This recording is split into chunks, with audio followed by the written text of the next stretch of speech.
Before you begin, remove the base enclosure, battery, wireless module, solid-state drive, hard disk drive assembly, right trunk, right support bracket, right fan heatsink assembly, left trunk, left support bracket, left fan, system board, display panel assembly, and display bezel.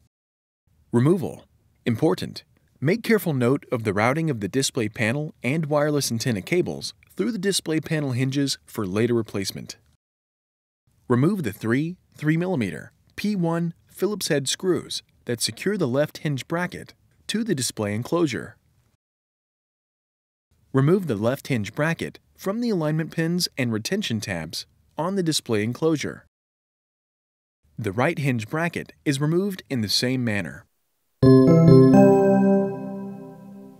Replacement. Place the left hinge bracket under the retention tabs and onto the alignment pins on the display enclosure. Replace the three 3mm P1 Phillips head screws that secure the left hinge bracket to the display enclosure. The right hinge bracket is replaced in the same manner.